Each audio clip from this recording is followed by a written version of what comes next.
Educational channel విద్యా ఉద్యోగ సమాచారానికి స్వాగతం. Daily GK and current affairs ఇవాళ 99వ వీడియో మీ ముందుకు వస్తుందండి. రేపటితో 100 వీడియోస్ అయితే కంప్లీట్ అవుతాయి. 1000కి పైగా ప్రశ్నలు మీకు అందుబాటులో ఉంటాయి మన ఛానల్లో. చాలా ఇంపార్టెంట్ ప్రశ్నలు అయితే మరి అప్లోడ్ చేయడం జరుగుతుంది. ఒకసారి చదవండి. మీ కాంపిటేటివ్ ఎగ్జామ్స్కి స్టేట్ సెంట్రల్కి చాలా యూజ్ అవుతాయి. మరి ఛానల్ని ఇంకా ఎవరైనా సబ్స్క్రైబ్ చేయకుంటే సబ్స్క్రైబ్ చేయండి. మీకు ఇమ్మీడియట్గా నోటిఫికేషన్ అయితే వస్తుంది వీడియో మీకు అప్లోడ్ కాగానే.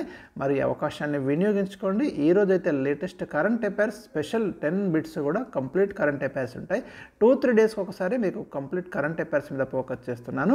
ఇటీవల చైనాలో వ్యాపిస్తున్న వైరస్ పేరు ఏమిటి? రీసెంట్గా మనకు ఒక వైరస్ పేరు అయితే వినిపిస్తుంది. డెఫినెట్గా మనం ఇక్కడ నుంచి క్వశ్చన్ అయితే ఎక్స్పెక్ట్ చేయొచ్చండి, నో డౌట్స్.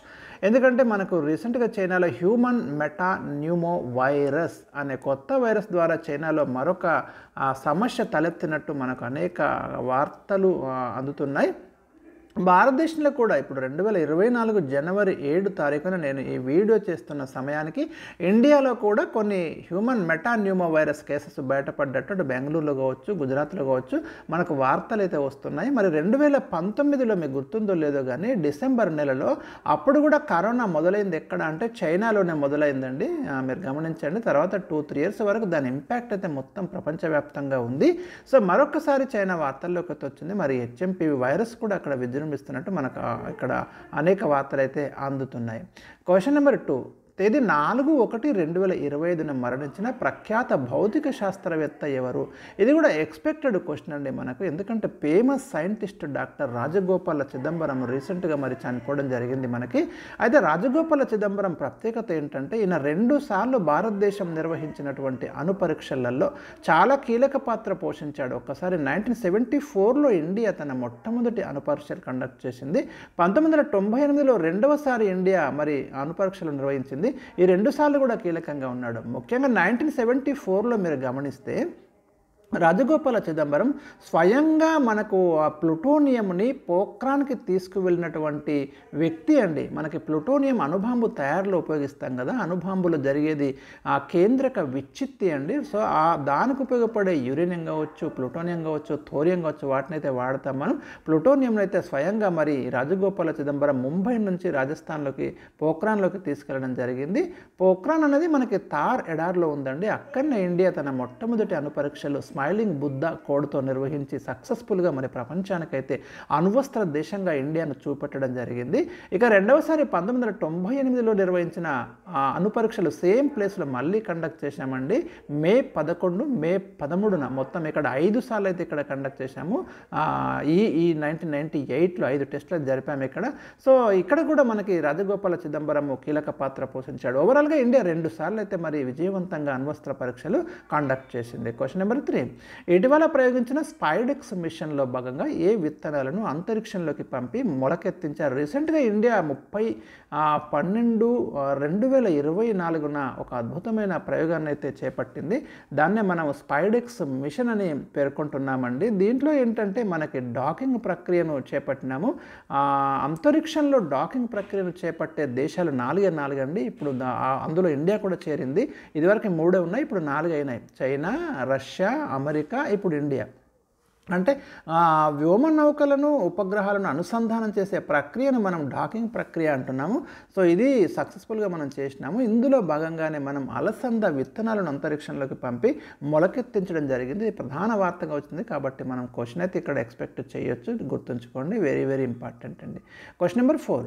2024 సెప్టెంబర్ 5-6 తేదీలలో, ఇక్కడ కామా ఉండాలి, 5-6 తేదీలలో artificial intelligence global summit, very important summit అండి. ఇది ఎక్కడ జరిగింది అనే ప్రశ్న అయితే ఇచ్చాను. ముఖ్యంగా ఇది మన తెలంగాణలోని హైదరాబాద్లో జరిగింది.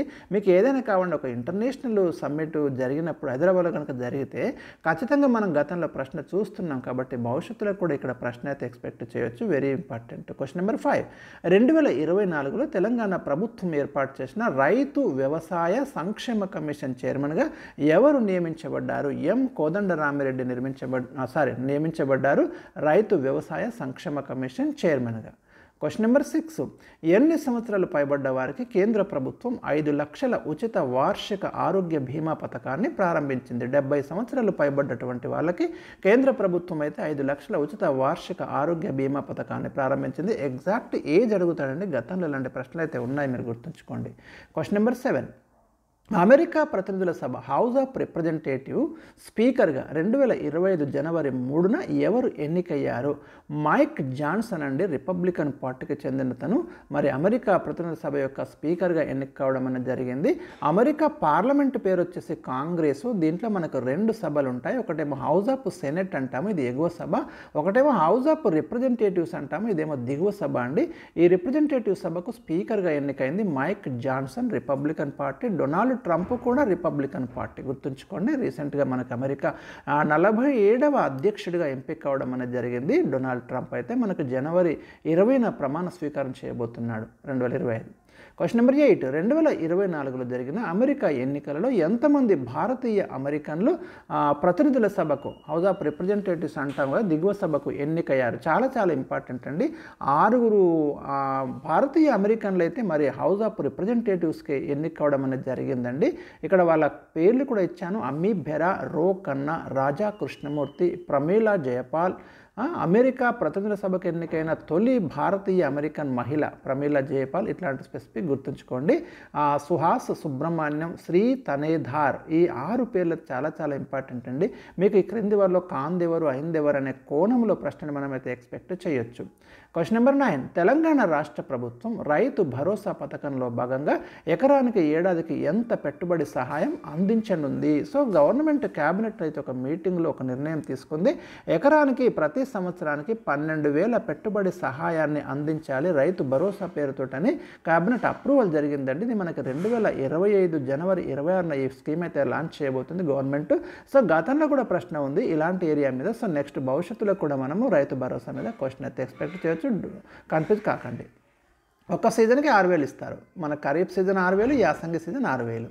క్వశ్చన్ నెంబర్ 10, తెలంగాణ రాష్ట్ర ప్రభుత్వం భూమి లేని వ్యవసాయ కూలీలకు ఇందిరమ్మ ఆత్మీయ భరోసా పథకంలో భాగంగా ఎంత మొత్తాన్ని సంవత్సరానికి అందిస్తుంది? ఇక్కడ కూడా 12,000 అయితే సంవత్సరానికి ఇవ్వాలని రాష్ట్ర ప్రభుత్వం నిర్ణయించిందండి. వెరీ వెరీ ఇంపార్టెంట్ స్కీమ్ అయితే మనకు 2025 జనవరి 20న లాంచ్ చేయబోతుంది. ఇందిరమ్మ ఆత్మీయ భరోసా పథకం అంటాము దీన్ని. దీంట్లో కూడా మనకి భూమి లేనటువంటి వ్యవసాయ కూలీలు ఎవరైతే ఉన్నారో వాళ్ళకి సంవత్సరానికి 12,000 ఇవ్వడం అనేది జరుగుతుంది. సో ఇవి లేటెస్ట్ తాజా కరెంట్ అఫైర్స్ అండి. మళ్ళీ కొన్ని కరెంట్ అఫైర్స్తో నెక్స్ట్ వీడియోలో వస్తాను. మరి వీడియోని లైక్ చేయండి, షేర్ చేయండి. Thank you for watching.